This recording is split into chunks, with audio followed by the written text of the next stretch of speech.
باصفا علماء کرام، حاضرین محفل، پردہ نشین ماؤں اور بہنوں، السلام علیکم ورحمۃ اللہ وبرکاتہ۔ وعلیکم السلام ورحمۃ اللہ وبرکاتہ۔ انتہائی احترام و عقیدت کے ساتھ اپنے اور ساری کائنات کی مرکز نور اللہ وعلی آلک واصحابک یا صلی اللہ تعالی علیہ وسلم۔ صلی اللہ تعالی علیہ وسلم۔ رخ دن ہے یا مہر سما، یہ بھی نہیں وہ بھی نہیں، کیا بات ہے، واہ! شب زلف یا مشک خطاں، یہ بھی نہیں وہ بھی نہیں۔ بہت خوب۔ بلبل نے گل ان کو کہا، کیا کہنا؟ قمری نے سروے جاں فضا، حیرت نے جھنجلا کر کہا، یہ بھی نہیں وہ بھی نہیں۔ سبحان اللہ۔ خورشید تھا کس زور پر، کیا بڑھ کے چمکا تھا قمر، بے پردہ جب وہ رخ ہوا، یہ بھی نہیں وہ بھی نہیں۔ بے شک، ممکن میں یہ قدرت کہاں، واجب میں عبدیت کہاں، بے شک، حیران ہوں یہ بھی ہے خطا، یہ بھی نہیں وہ بھی نہیں۔ بے شک۔ اور دن لہو میں کھونا تجھے، اللہ اللہ۔ شب صبح تک سونا تجھے، اللہ۔ شرم نبی خوف خدا، یہ بھی نہیں وہ بھی بے نہیں۔ رزق خدا کھایا کیا، فرمان حق ٹالا کیا، بے شک۔ شکر کرم ترس سزا، یہ بھی نہیں وہ بھی نہیں۔ اور ڈر تھا کہ عصیاں کی سزا اب ہوگی یا روز جزا، ڈر تھا کہ عصیاں کی سزا اب ہوگی یا روز جزا، دی ان کی رحمت نے صدا، یہ بھی نہیں وہ بھی نہیں۔ ہے بلبل رنگی رضا یا طوطی نغمہ سرا، ہے بلبل رنگی رضا یا طوطی نغمہ سرا، حق یہ کہ واصف ہے تیرا، یہ بھی نہیں وہ بھی نہیں۔ آج کی یہ محفل اصلاح عقائد و اعمال کے حوالے سے انعقاد پذیر ہے۔ میں جملہ بانیان محفل کو مبارکباد پیش کرتا ہوں اور اللہ سے دعا کرتا ہوں کہ اللہ ان کا بلانا اور آپ کا آنا قبول فرمائے آمین۔ اور ہم سب کے لیے ذریعہ نجات بنائے۔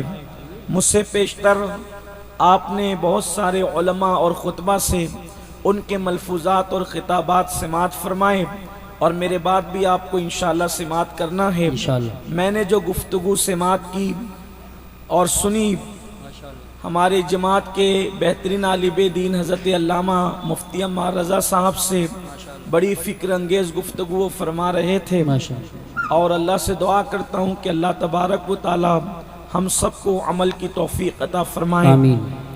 تھوڑی دیر کے لیے فقیر قادری بھی آپ کی خدمت میں حاضر ہے، اور میں نے قرآن مقدس کی آیہ کریمہ کی تلاوت کا شرف حاصل کیا ہے۔ اللہ تبارک و تعالی اس کے متعلق مجھے حق کہنے اور آپ تمامی خواتین و حضرات کو حق سن کر اس پر عمل کرنے اور اسے عام کرنے کی توفیق عطا فرمائے۔ میرے پیارے آقا صلی اللہ تعالی علیہ وآلہ وسلم کے پیارے دیوانوں، ہم لوگ دنیا میں اپنی زندگی کے شب و روز کو گزار رہے ہیں، اور ہم لوگ اس دنیا کے اندر جس مقصد کے تحت آئے ہیں، شاید ہم نے اپنے آمد کے مقصد کو فراموش کیا ہے۔ جی۔ ہم نے کبھی یہ سوچا کہ ہم دنیا میں کیوں آئے تھے، ہمارے دنیا میں آنے کا مقصد کیا تھا، اس دنیا میں قدم رکھنے کا مقصد کیا تھا۔ بہت سارے لوگ یہ سوچتے ہیں کہ دنیا میں اس لیے آئے تاکہ ہم یہاں کھائیں پئیں، موج مستی کریں، عیش کریں، اور پھر اپنی زندگی کو پرکیف بنائیں۔ یاد رکھیں، یہ دنیا عیش کی جگہ نہیں، یہ دنیا آرام کی جگہ نہیں، یہ دنیا راحتوں کی جگہ نہیں، یہ دنیا کھا پی کر موج مستی کرنے کی جگہ نہیں۔ اگر آپ قرآن مقدس کا مطالعہ کریں گے تو قرآن آپ کو بتائے گا کہ ہم اس دنیا میں کیوں آئے تھے۔ ایک جملے میں اگر آپ سننا چاہیں، قرآن مقدس کی ایک آیت کی ترجمے کی بجائے ترجمانی کرنے کے لیے اللہ فرماتا ہے الذی خلق الموت والحیات لیبلوکم ایکم احسن عملا، کہ ہم نے زندگی اور موت کو اس لیے پیدا کیا تاکہ تمہیں آزمائیں، تمہارا امتحان لے کہ کون تھوڑی سی زندگی کو پا کر اچھا عمل کرتا ہے۔ اگر اس کی ترجمانی کی جائے تو یہ ہے، ہم اس دنیا میں اس لیے آئے ہیں تاکہ اس دنیا کی تیاری کریں، ختم ہونے والی دنیا میں اس لیے آئے ہیں کہ نہ ختم ہونے والی دنیا کی تیاری کریں، مصیبتوں کی دنیا میں اس لیے آئے ہیں تاکہ راحتوں کی دنیا کی تیاری کریں، تکلیفوں کی دنیا میں اس لیے آئے ہیں تاکہ خوشیوں کی دنیا کی تیاری کریں۔ یہ دنیا ختم ہوگی، یہ دنیا فنا ہوگی، اور اس دنیا کے بعد ایک دنیا ہے جسے آخرت کہتے ہیں۔ اور اللہ اکبر، انسان کے دو ہی ٹھکانے ہوں گے، منزلیں دو ہیں، اس کا انتخاب آپ کو کرنا ہے۔ بہت دل کے کانوں سے آپ کو گفتگو سننی ہے، میں بہت دیر تک کے گفتگو نہیں کروں گا، میں آپ کے بس جتنا ذوق آپ کا سلامت رہے گا۔ منزلیں دو ہیں، منزل کا انتخاب آپ کو کرنا ہے۔ قرآن نے بھی بیان کر دیا دو منزلیں کون سی ہے، ایک کو جنت کہتے ہیں، ایک کو جہنم کہتے ہیں۔ اب آپ کہاں جانا چاہتے ہیں؟ یاد رکھیں، انسان جب منزل کا انتخاب کرتا ہے تو اسی راستے پر چلتا ہے۔ ایسا کبھی نہیں ہوگا کہ بریلی کے راستے پر جانے والا لکھنؤ پہنچ جائے یا لکھنؤ کے راستے پر جانے والا بریلی پہنچ جائے، اس لیے کہ دونوں کی سمتیں مخالف ہیں، دونوں کی سمتیں الگ الگ ہیں۔ اگر تعین آپ کا بریلی شہر ہے تو آپ کو اسی راستے پر جانا ہوگا، اور اگر آپ غلط راستے پر جائیں گے تو کہنے والے نے کہا ہے غلط روی سے منازل کے بوجھ بڑھتے ہیں، غلط روی سے منازل کے بوجھ بڑھتے ہیں۔ مسافروں، روش کارواں بدل ڈالو۔ اگر آپ غلط راستہ جائیں گے تو اپنی منزل سے دور ہوتے چلے جائیں گے۔ منزلیں دو ہیں، یا تو آپ کو جنت میں جانا ہے یا تو آپ کو جہنم میں جانا ہے۔ آپ نے کس راستے کا انتخاب کیا ہے؟ قرآن کہتا ہے ان الابرار لفی نعیم وان الفجار لفی جحیم۔ ہم نے نیکوں کے لیے جنت بنائی ہے اور ہم نے گنہگاروں کے لیے، پاپیوں کے لیے، فساق و فجار کے لیے جہنم کو تیار کیا ہے۔ آپ کس کا انتخاب کر رہے ہیں؟ میرے پیارے آقا صلی اللہ علیہ وآلہ وسلم کے پیارے دیوانوں، جنت میں جانا ہے یا جہنم میں؟ آپ کو راستے کا انتخاب کرنا پڑے گا۔ منزل کا انتخاب کر لیا ہے تو صحیح راستے کو چننا پڑے گا۔ یہ کیسے ہو سکتا ہے؟ آپ اپنی رات کی تاریکیوں کو پاپ اور گناہوں کے اندر گزاریں اور پھر آپ جنت کی راہ کے مسافر بن جائیں، یہ خام خیالی ہے۔ جیسے لکھنؤ کے راستے پہ جانے والا کبھی بریلی پہنچ ہی نہیں سکتا، ویسے گناہوں کے راستے پہ چلنے والا کبھی جنت کی راہ کا مسافر نہیں بن سکتا۔ اور پھر سنو، جنت تو بات کی بات ہے، جنت سے پہلے ایک مقام ہے، جنت سے پہلے ایک جگہ ہے جہاں سب کا حساب ہونا ہے، جہاں سب سے سوالات ہونے ہیں، جہاں سب کو اپنی زندگی کے بارے میں، اپنے شب و روز کے بارے میں اللہ کو حساب دینا ہے۔ اللہ اکبر، اسے میدان محشر کہتے ہیں۔ اللہ اللہ، میدان محشر کیا ہے؟ اللہ اکبر، وہ میدان محشر جس کے بارے میں قرآن کہتا ہے۔ قرآن کیا کہتا ہے میدان محشر کے بارے میں؟ قرآن کہتا ہے یوم یقوم الروح والملائکہ صفا لا یتکلمون الا من اذن، کہ قیامت کا دن وہ دن ہوگا، قیامت کا دن وہ دن ہوگا جس دن جبریل امین اور ان کے ساتھ سارے ملائکہ اللہ کے خوف سے، اللہ کی ہیبت سے تھر تھر کانپتے ہوں گے۔ ذرا میری قوم کے جوان یہ سوچتے ہیں، کبھی آپ نے سوچا وہ معصوم وجود جن کو فرشتہ کہتے ہیں، فرشتہ جن کو کہا جاتا ہے، اور وہ بھی فرشتوں کے سردار جبریل امین سید الملائکہ، جب اللہ کے خوف سے میدان محشر میں کانپ رہے ہوں گے، اس وقت ہمارا کیا انجام ہوگا؟ اس وقت ہمارا کیا حال ہوگا؟ ہم نے دنیا کی رنگ ریلیوں میں میدان محشر کو بھلایا، ہم نے دنیا کے کھیل کود میں میدان محشر کو بھلایا۔ اپنے ایمان والے دلوں پہ ہاتھ رکھ کر کے سوچو، کیا کبھی تمہیں میدان محشر کا خیال آیا کہ اللہ کو جواب کیا دیں گے؟ رب کی بارگاہ میں کھڑے کیسے رہیں گے؟ اللہ کی بارگاہ میں کیا جواب دیں گے؟ اور سن لو، ام المومنین سیدہ عائشہ صدیقہ رضی اللہ تعالیٰ عنہ فرماتی ہیں، میں نے اپنے نبی کو دعا کرتے دیکھا، اے اللہ میرے حساب میں آسانی فرما، سبحان اللہ، اللہ میرے حساب میں آسانی فرما۔ جبکہ یہ علماء موجود ہیں، قیامت کا دن سب کے لیے امتحان کا دن ہوگا، لیکن وہ دن مصطفیٰ جان رحمت کی شان کے ظہور کا دن ہوگا، ان کی عظمت کے ظہور کا دن ہوگا، ان کی بزرگی کے ظہور کا دن ہوگا۔ پوری کائنات کے اولین اور آخرین کو محبوب کبریا کی عظمت اور بزرگی بتائی جائے گی۔ اسی لیے تو استاد زمن کہتے ہیں فقط اتنا سبب ہے انعقاد بزم محشر کا کہ ان کی شان محبوبی دکھائی جانے والی۔ نعرہ تکبیر، نعرہ رسالت، نعرہ غوثیت، مسلک اعلیٰ حضرت، فیضان اعلیٰ حضرت حضرت علامہ سید امین القادری صاحب قبلہ، اصلاح معاشرہ کانفرنس۔ سبحان اللہ۔ جس دن ان کی شان محبوبی دکھائی جائے گی، ان کے سر پہ شفاعت کا تاج ہوگا، ان کو مقام محمود عطا کیا جائے گا، اولین اور آخرین ان کے پرچم کے نیچے ہوں گے، ان کے جھنڈے کے نیچے ہوں گے۔ وہ رسول دعا کر رہے ہیں، اے اللہ میرا حساب آسان فرما۔ حالانکہ وہ لوگوں کا حساب آسان کریں گے، لیکن تعلیم امت کے لیے، امت کی تعلیم کے لیے مصطفیٰ کریم رؤوف الرحیم صلی اللہ علیہ وسلم دعا کرتے ہیں، اے اللہ میرا حساب آسان فرمانا۔ ام المومنین نے پوچھا، یا رسول اللہ آپ بھی ایسی دعا کرتے ہیں؟ اللہ میرا حساب آسان فرما۔ سوچو، جس کا رخ انور دکھایا جائے تو انسان مقام صحابیت پر فائز ہو جائے، ایمان کی حالت میں جس کو لوگ دیکھ لیں تو ان کے وجود پر جہنم کی آگ حرام ہو جائے، وہ رسول تعلیم امت کے لیے دعا کر رہے ہیں، اللہ میرا حساب آسان فرما۔ ام المومنین نے پوچھا، حضور آپ بھی دعا یوں فرماتے ہیں؟ آقا نے فرمایا، عائشہ اللہ جس سے حساب لے لے وہ پھنس جائے گا، بے شک، اللہ جس سے پوچھ لے وہ پھنس جائے گا۔ سید المعصومین کہہ رہے ہیں کہ اللہ جس سے کچھ پوچھ لے وہ پھنسے گا اور اس میں جواب دینے کی طاقت نہیں ہوگی۔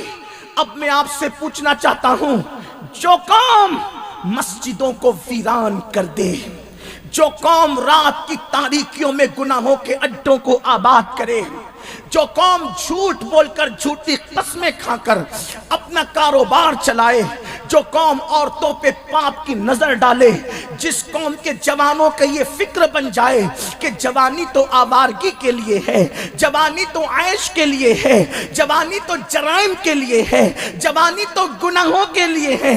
آپ سے میں پوچھنا چاہتا ہوں، کبھی ہم نے سوچا اللہ کی بارگاہ میں ہم جواب کیا دیں گے؟ رب کی بارگاہ میں کھڑے کیسے رہیں گے؟ اللہ ہم سے پوچھے گا ہماری راتوں کے متعلق، اللہ ہم سے پوچھے گا ہمارے دنوں کے متعلق۔ میری قوم کے جوانوں، آخر یہ بھولا پن ہے یا بھولے ہوئے ہیں؟ آپ بھولے ہیں یا بھولے ہوئے ہیں؟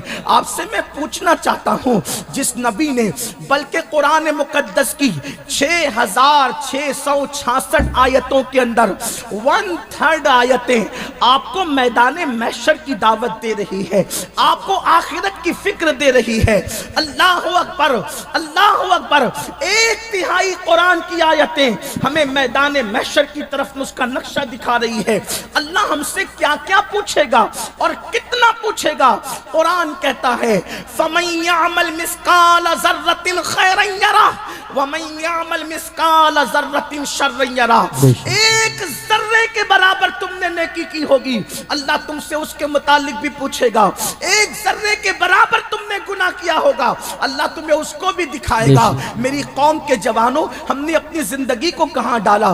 گفتگو کو طول نہ دیتے ہوئے جلدی سے اپنے مقصد کی طرف آتا ہوں۔ وہ قیامت کا دن کیسا ہوگا، تھوڑا سا اس کی طرف ہم جھانک لیتے ہیں، تھوڑا اس کا منظر دیکھتے ہیں، تھوڑا اس کے حالات کا جائزہ لیتے ہیں۔ اللہ اکبر۔ میرے آقا علیہ الصلوۃ والتسلیم کے غلاموں، میرے آقا مصطفیٰ جان رحمت کے دوسرے جانشین، امیر المومنین، غیظ المنافقین، امام المجاہدین، اللہ اکبر، امت محمدیہ میں صدیق اکبر کے بعد جو دوسرے نمبر کی شخصیت ہے، سیدنا فاروق اعظم رضی اللہ تعالیٰ عنہ۔ فاروق اعظم ایک دن جناب کعب آبار سے کہتے ہیں، اے کعب یہ کعب احبار تابعین میں سے ہیں، لیکن یہ آسمانی کتابوں کے جو ہے وہ اللہ اکبر عالم تھے، اور انہوں نے عیسائیوں کی کتابیں بھی پڑھی تھی، یہودیوں کی کتابیں بھی پڑھی تھی، اور پھر مسلمان بھی ہوئے تھے۔ اللہ اکبر۔ جناب کعب احبار سے ایک مرتبہ سیدنا فاروق اعظم نے کہا، اے کعب ذرا مجھے تو ایسی باتیں بتا کہ جس کی وجہ سے میرے دل میں اللہ کا ڈر پیدا ہو، اللہ کا خوف پیدا ہو، اللہ کی خشیت زیادہ ہو جائے۔ دیکھو ہم لوگ وہاں سے بھاگنے لگتے ہیں، جہاں اللہ کے خوف کی بات ہو، اللہ کی خشیت کی بات ہو، وہاں سے ہم بھاگنے لگتے ہیں۔ بلکہ کبھی کبھی کہتے ہیں مولانا آپ ہمیں اتنا نہ ڈرائیں، کیا میدان محشر کے اندر ہمیں فلاں بزرگ کی مدد نہیں ہوگی، فلاں بزرگ کی مدد نہیں ہوگی؟ میں نے کہا اللہ کے بندے سب کی مدد ہوگی، میں کسی کی مدد کا منکر نہیں ہوں، لیکن جس کی بھی مدد ہوگی باذن اللہ ہوگی۔ بے شک بے شک حق۔ اور تو یہ کیا لکھا کر لایا ہے کہ تیری مدد تیرے نام کے ساتھ ہوگی؟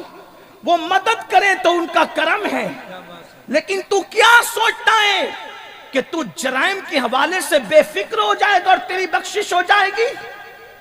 یہاں پر امام اہل سنت سیدی اعلیٰ حضرت کے والد بزرگوار کا ایک جملہ مجھے بہت خوبصورت لگتا ہے۔ امام المتکلمین مولانا نقی علی خان علیہ رحمت و رضوان لکھتے ہیں، اللہ کو کریم جان کر گناہ کرنے والے،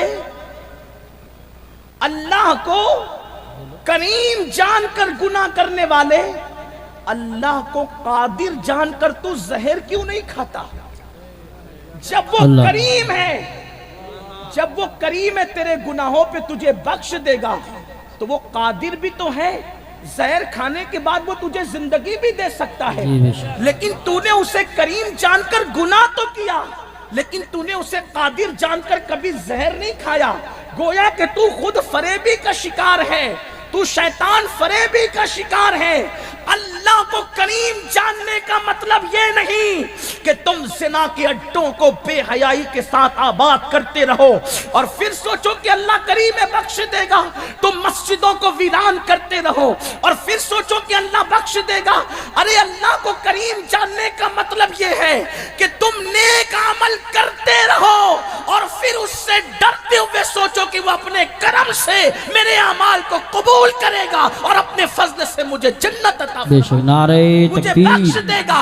نعرہ اللہ رسالت، اکبر۔ میرے آقا نعرہ صلی غوثیت۔ اللہ علیہ وسلم کے دیوانوں، حضرت فاروق اعظم جیسی ہستی جن کو میرے نبی نے جنت کی بشارت دی ہے، جن کو میرے آقا نے جنت کی بشارت دی، اللہ اکبر۔ میں اپنی قوم پر کتنا روؤں یا کیا رونا رویا جائے، کتنے دکھڑے کی بات کی جائے، یاد رکھیے ہمارے پاس تو کوئی گل و بلبل کی باتیں نہیں ہیں، ہمارے پاس تو قوم کا یہی دکھڑا ہے۔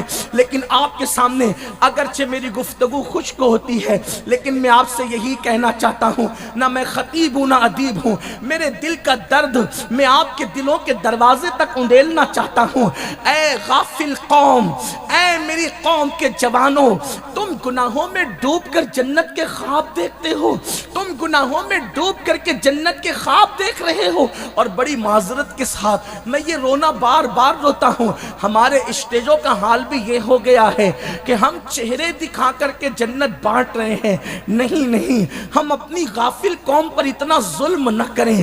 جو قوم جمعہ کی 2 رکعت کے سوا اور کچھ جانتی ہی نہیں ہو، اس قوم کو چہرے دکھا کر ہم جنت کب تک تقسیم کرتے رہیں گے؟ بڑی معذرت کے ساتھ ہم جن کے چہرے دکھا کے جنت بانٹ رہے ہیں، کیا ان لوگوں کا بھی جنت میں جانے کا کوئی آپ نے سرٹیفکیٹ حاصل کیا ہے؟ اللہ اکبر۔ میں آپ کے سامنے ان ہستیوں کا ذکر کرنے لگا ہوں، میری بات بری لگے تو میرے علماء مجھے معاف کریں، اور اگر معاف نہیں کر سکتے تو وہ میری اصلاح کریں، لیکن آپ سے پوچھنا چاہتا ہوں، سوچو جس کو جنت کی بشارت مصطفیٰ جان رحمت نے دی، جس کا ذکر توریت میں، جس کا ذکر انجیل میں، جس کا ذکر قرآن میں، جس کے بارے میں آقا فرماتے ہیں عمر کو دیکھ کر شیطان اپنا رستہ بدل دیتا ہے۔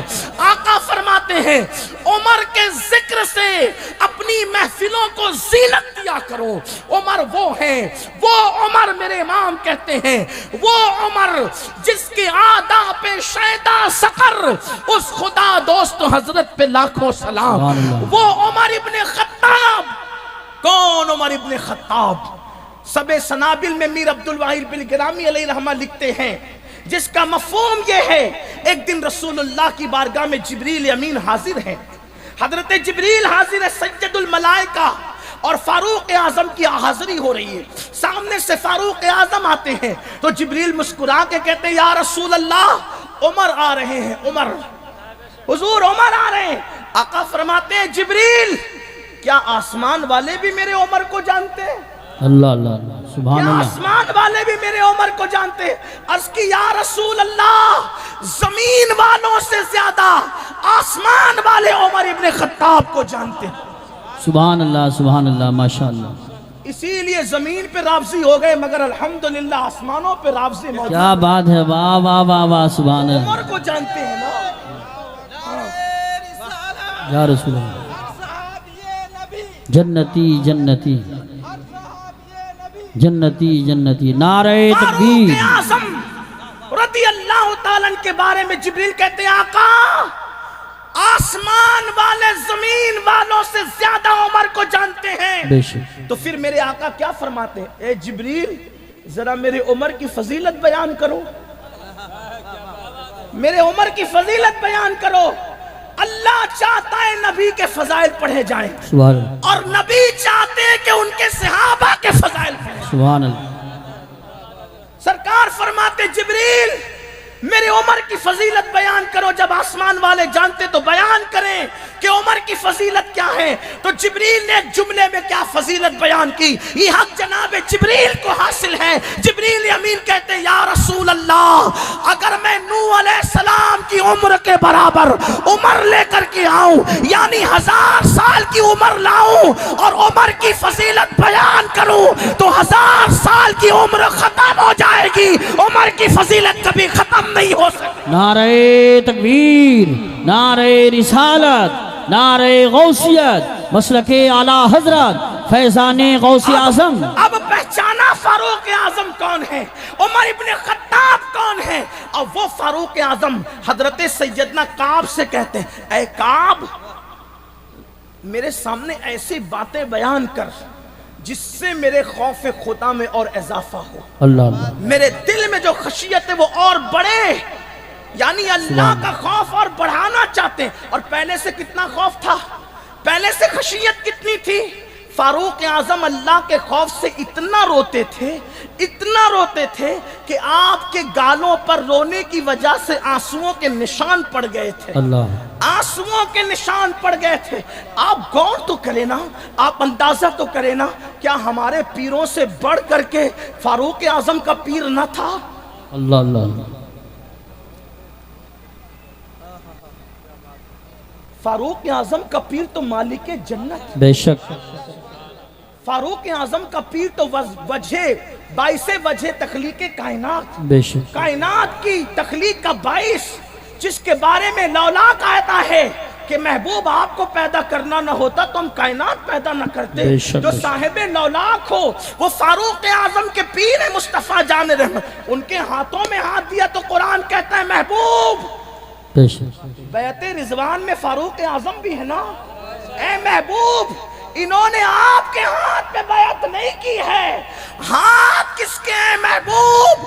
انہوں نے آپ کے ہاتھ پہ نہیں بلکہ اللہ کے ہاتھوں پہ دست قدرت پر انہوں نے بیعت کی۔ سبحان اللہ ماشاءاللہ، یہ فاروق اعظم ہے۔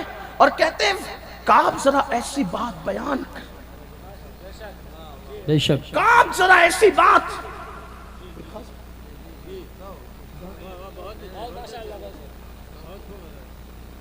ایسی بات بیان کر جس سے میرے خوف میں خشیت میں اللہ اضافہ۔ اکبر، اللہ، تو کعب نے اب بیان کیا امیر المومنین میں نے آسمانی کتابوں میں پڑھا کہ جب قیامت کا دن ہوگا میدان محشر جو قیامت کا دن ہوگا اس دن انبیاء کی شان اللہ کے خوف کی وجہ سے کیا ہوگی، میں وہ آپ سے عرض کرتا ہوں۔ جی کعب آبار کہہ رہے ہیں، آپ کہتے ہیں امیر المومنین جب جہنم لائی جائے گی قیامت کے دن میدان محشر میں، جب جہنم لائی جائے گی تو جہنم کو اس شان سے لایا جائے گا کہ اس کے منہ میں آگ کی 70,000 لگام ہوگی، اللہ، اور فرشتے اس کو کھینچ کر لائیں گے، اور جب کھینچ کر لائیں گے تو انبیاء کرام جب جہنم کی آگ کو دیکھیں گے، وہ انبیاء جو معصوم، بے شک، اللہ کے مقبول، اللہ کے محبوب بندے، وہ اللہ کی خشیت سے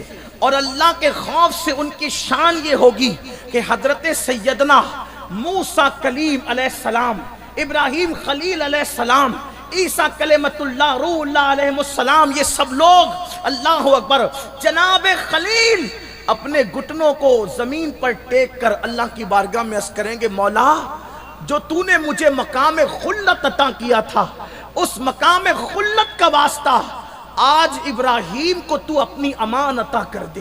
سبحان آج ابراہیم تجھ سے کچھ نہیں مانگتا، تو ابراہیم کو امان عطا کر۔ آج کے دن میدان محشر میں خلیل اللہ اللہ کی امان چاہ رہے ہوں گے، اللہ کی امان طلب کر رہے ہوں گے۔ سوچو مسلمانوں، وہ مسجد بنانے والے صرف نہیں، وہ بانی کعبہ ہے، جس نے کعبہ بنایا، جس نے اللہ کی محبت میں اپنے بیٹے، اکلوتے بیٹے کی گردن پہ چھری رکھ دی، جو اللہ کی محبت میں آگ میں چلے گئے، وہ خلیل اللہ قیامت کے دن میدان محشر میں کہیں گے، اے اللہ آج مجھے امان دے دے، آج مجھے امان عطا کر دے۔ آپ سے پوچھنا چاہتا ہوں، جس دن خلیل اللہ اللہ کی خشیت اور ہیبت سے امان اور امان طلب کر رہے ہوں گے، اس دن میری قوم کے ان جوانوں کا حال کیا ہوگا جو کانوں میں ایئر فون لگا کر کے رات رات بھر گانے سنا کرتے تھے، رات رات بھر غزلیں سنا کرتے تھے۔ یاد رکھنا، اس دنیا کی رنگ ریلیوں میں شیطان کے ہاتھوں اغوا نہ ہو جانا۔ اللہ اکبر، گانے سن کر کے خوش ہونے والوں، گانے سن کر کے مٹکنے والوں، کیا تم نے نہیں سنا مصطفیٰ جان رحمت صلی اللہ علیہ وآلہ وسلم فرماتے ہیں، جس نے دنیا میں گانے اور میوزک سنے ہوں گے، قیامت کے دن ان کے کانوں میں آگ کا سیسا پگھلا کر ان کے کانوں میں ڈالا جائے گا، جہنم کی آگ پر سیسا پگھلا ہوا ہوگا، اور ان کے کانوں میں میوزک کی وجہ سے، گانوں کی وجہ سے ڈالا جائے گا۔ آپ سے پوچھنا چاہتا ہوں، اگر گرم گرم تیل ہمارے کان میں چلا جائے تو کان اس کو برداشت نہیں کر پاتا، ذرا اپنے آپ پہ رحم تو کرتے۔ آخر ان گانوں سے ملتا کیا ہے، ان گانوں سے ملتا کیا ہے؟ اللہ اکبر، کیا گانوں کی بجائے ہم نعت مصطفیٰ نہیں سن سکتے؟ کیا ہم گانوں کی بجائے نعت رسول نہیں سن سکتے؟ اور میں تم سے پوچھنا چاہتا ہوں، کسی کے گلو زلف اور کسی کے رخسار کی بات کرنے والوں، کسی کے رخسار اور زلفوں کی بات کرنے والوں، وہ نچنیے، وہ پلید، وہ گندے لوگ جو اسکرین پر آ کر زنا کرتے ہیں، تم ان کے رخسار اور ان کی زلفوں کی بات سنتے ہو؟ ارے نادان، اگر کسی کی زلفوں کا اسیر ہی بننا ہے تو کیا مدینے کے تاجدار کی زلفیں تجھے نظر نہیں آتی؟ کیا تجھے مصطفیٰ جان رحمت کا حسن نظر نہیں آتا؟ واللہ خدا نے کسی کو اتنا حسن والا بنایا ہی نہیں جتنا اللہ نے آمنہ کے لال کو حسن عطا کیا۔ سبحان اللہ۔ قدرت نے تمہیں فطرت پر پیدا کیا، اور قدرت اس بات کو جانتی ہے کہ میں نے دل دیا ہے تو یہ دلدار ڈھونڈیں گے، تو یہ اس کے در اس کے در نہ جائے۔ اللہ نے ایسا خوبصورت محبوب دے دیا کہ سب حسن کی قسم کھاتے ہیں، لیکن میرے نبی کا حسن وہ ہے، حسن جس کے نمک کی قسم کھاتا ہے، اور میرے امام کہتے ہیں حسن کھاتا ہے جس کے نمک کی قسم، وہ ملی ہے دلارا ہمارا۔ نعرہ تکبیر، نعرہ رسالت، یا رسول اللہ، اگر کسی کے حسن یا پہ رسول اللہ، یا غوث، نہیں چھوڑیں گے، نہیں چھوڑیں گے، نہیں چھوڑیں گے، زندہ باد اللہ۔ میں لوگوں کو کہتا ہوں کہ میرے نام کا نعرہ مت لگائے گا، اللہ آپ کی محبت کو سلامت رکھے۔ آمین۔ میرے پیارے ناظم سے میری گزارش ہے، میرے نام کا نعرہ نہ لگانا۔ اس دن میرے نام کا نعرہ لگے جس دن میرا خاتمہ ایمان پر ہو، اس سے پہلے مجھے حق نہیں کہ میرے نام کا نعرہ لگے۔ آپ دعا کریں کہ اللہ ہمارا خاتمہ ایمان پہ فرمائے۔ آمین۔ ہاں، جس ایمان پہ خاتمے کے لیے غوث پاک روتے ہوں، ہم کیا بے فکر ہو سکتے۔ امام اہل سنت 108 علوم کا ماہر مجدد فرماتے ہیں مجھے جس سے میری ملاقات ہوئی اور میرے دل نے کہا کہ یہ اللہ کا ولی ہے، تو میں نے چاہا کہ اس سے ایک ہی دعا کراؤں کہ احمد رضا کا خاتمہ ایمان پر۔ آپ کہاں ہیں میرے بھائیوں؟ بہت بڑے نہ بنو۔ اللہ قرآن میں فرماتا ہے متقی مت کہلا، اللہ کے علم میں ہے کہ تقوی کس کے پاس ہے۔ نہ ہمیں یہ حق نہیں ہے۔ کم سے کم میرے لیے مجھے اتنا معاف کریں آپ کہ میرے نام کا نعرہ کبھی نہ لگانا۔ وہ دن اللہ کرے ہمارے ناموں کے نعرے لگے جس دن ہم ایمان پہ دنیا سے جائیں اس حالت میں کہ ہمارا اللہ ہم سے راضی ہو۔ ورنہ آپ سمجھتے کیا ہے، ہمیں تو مقرر بننے کا شوق بڑھا ہے، آپ لوگوں نے بنا رکھا ہے۔ سیدنا فاروق اعظم سے حضرت تمیم داری انصاری نے کہا امیر المومنین میں خطاب کرنا چاہتا ہوں، تو آپ نے فرمایا تو کیوں تقریر کرنا چاہتا ہے؟ کہ لوگوں کو نصیحت کے لیے۔ فرمایا کہ تجھے نہیں پتا کہ تقریر کرنا اور ذبح کر دینا دونوں برابر ہے؟ آپ کیا سمجھتے ہیں؟ آپ تو یہاں بٹھا دیتے ہیں نا، آپ چین میں ہو، آپ چین میں ہو، مشکلیں ہمارے لیے۔ آپ سمجھتے کیا ہے؟ یہ کوئی آسان چیز نہیں ہے، بہت کٹھن ہے ڈگر پنگٹ کی، آسان چیز نہیں ہے۔ اللہ ہم پر رحم کرے، آپ سے زیادہ آپ بخشے جاؤ گے، اللہ کرے آپ کے صدقے ہماری نجات ہو۔ آپ ہو کہاں؟ اللہ ہم سب پہ رحم کرے، بھول چکے ہم اپنے آپ کو۔ اگر مغفرت اتنی سستی اور آسان ہوتی جتنا کہ ہم نے سمجھ رکھا ہے۔ دیکھو 2 طبقے ہو گئے مغفرت کے متعلق۔ میں اپنے علماء کی دعائیں لینے کے لیے توجہ چاہتا ہوں، غلطی کروں تو یہ میری اصلاح کریں گے، ان کو سبق، ان کی معلومات میں کوئی اضافہ نہیں کر سکتا، لیکن ایک بات کہتا ہوں کہ تبلیغی جماعت نے مغفرت کو جتنا مشکل بنایا اتنا مشکل مغفرت نہیں ہے، اور ہمارے اسٹیج سے جتنی آسان ہو گئی مغفرت اتنی آسان بھی مغفرت نہیں۔ یہ بڑا مشکل مسئلہ ہے، انہوں نے بہت مشکل کر دی، ہم نے بہت آسان کر دیا۔ نہ وہ اتنی مشکل ہے نہ اتنی آسان ہے جتنا افراط و تفریط میں ہم کہیں جا رہے ہیں۔ اللہ ہمارے حال پہ رحم کرے۔ اگر مغفرت اتنی آسان ہوتی تو سیدنا مولائے کائنات جو جنتی جوانوں کے سرداروں کا باپ ہے، جنتی جوانوں کے جو سردار ہیں نا، حسنین کریم ہیں، ان کے باپ کو علی کہہ دوں۔ میں ابو بھی کہہ سکتا ہوں، لیکن یہ عظمت اسی وقت سمجھ میں آئے گی جب میں باپ کا، ان کا بھی باپ ہے جسے دنیا علی کہتی ہے۔ لیکن مولا علی کی رات کا آخری پیر کیسے گزرتا تھا آپ کو پتا ہے؟ مولائے کائنات کے سیرت نگاروں نے لکھا کسی انسان کو سانپ ڈس لے تو سانپ کا ڈسا ہوا کیسے تڑپ کر کے روتا ہے؟ علی یہ مرتضی رات کے آخری حصے میں اللہ کے خوف سے ایسی رویا کرتے تھے جس کے لیے حضور نے فرمایا انتاقی فی الدنیا والآخرہ، علی تو میرا دنیا میں بھی بھائی اور آخرت میں بھی بھائی۔ وہ ایسے تڑپتے رات کے آخری حصے میں جیسے سانپ کا ڈسا ہوا تڑپتا ہے۔ ہمیں تو کبھی رونا بھی نہیں آتا اپنی مغفرت کے لیے، ہم تو قہقہے لگا رہے ہیں، ہم تو شادیوں میں ڈی جے بجا رہے ہیں، ہم تو ہنسی مذاق میں مبتلا ہیں، ہم تو لطیفہ گوئی میں مبتلا ہیں، ہم تو کامیڈی شو دیکھ رہے ہیں۔ مصطفیٰ جان رحمت نے کچھ نوجوان صحابہ کو قہقہا لگا کے ہنستے دیکھا تو رک گئے۔ فرمایا کیا تمہیں جنت میں جانے کا پروانہ مل گیا؟ ہنس رہے تھے وہ لوگ۔ حضور نے فرمایا تمہیں جنت میں جانے کا پروانہ مل گیا، وہ چپ رہے۔ فرمایا جسے جنت میں جانے کا اذن نہ ملا اور وہ ہنسے، مجھے اس پہ حیرت ہوتی۔ حضور ہنسنے پہ حیرت کر رہے، ہمیں دیکھتے تو کیا حال ہوتا؟ اور وہ تو ہمیں دیکھ ہی رہے ہیں، وہ تو ہمیں دیکھ ہی رہے ہیں۔ تو میں اپنے جوانوں کو کہنے لگا تھا کہ اگر کسی کے زلفوں کا اسیر بننا تھا تو کیا مدینے کے تاجدار کی زلفیں کچھ کم تھی؟ اگر کسی کے حسن پر دل دینا تھا تو کیا ان کا حسن کوئی کم تھا؟ ارے اوروں کے حسن پر تو مخلوق فدا ہے، لیکن ان کا حسن تو ایسا ہے کہ ان کے حسن کا مشتاق خود قدیر و جبار ہے۔